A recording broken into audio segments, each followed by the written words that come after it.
Mga kapuso, pagkatapos ng bagyong Hana, isang bagyo ulit ang umiiral ngayon sa loob ng Philippine Area of Responsibility.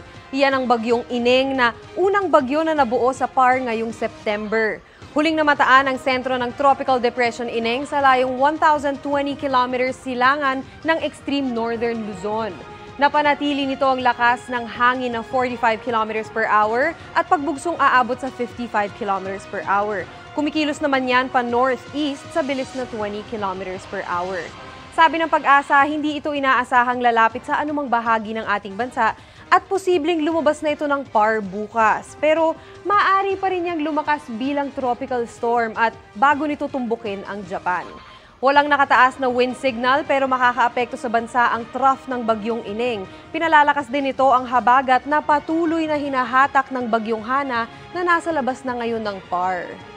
Magiging maalon at hindi pa rin ligtas ang maglayag sa malaking bahagi ng Luzon at ilang baybayin ng Visayas. Silipin naman natin ang datos ng Metro Weather kung kamusta ang magiging lagay ng panahon natin bukas.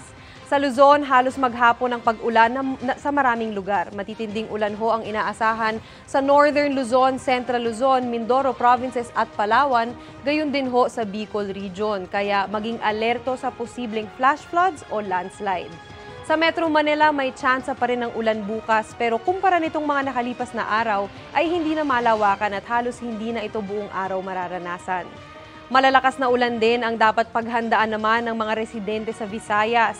Yung nagkukulay red ho at orange na nakikita natin sa Panay Island, Negros Provinces, pati dito sa Samar at Leyte Provinces, ang ibig sabihin ho niyan ay heavy to intense rains kaya magdoble ingat pa rin ho mga kapuso. Sa Mindanao naman, maraming lugar ang uulanin lalo na pagsapit ng hapon. Asahan ng malalakas na ulan sa Zamboanga Peninsula, Lanao del Sur, Bukidnon at Socsargen. Kaya mag-ingat pa rin ho mga kapuso. Yan muna ang latest sa lagay ng panahon. Ako po si Maureen Shrivers para sa GMA Integrated News Weather Center. Kami ang inyong maaasahan, anuman ang panahon. Mga kapuso, maging updated sa ulat panahon 24 oras. Mag-subscribe sa GMA Integrated News sa YouTube. Para sa mga kapuso naman natin abroad, bisitahin ang GMA Pinoy TV at www.gmanews.tv.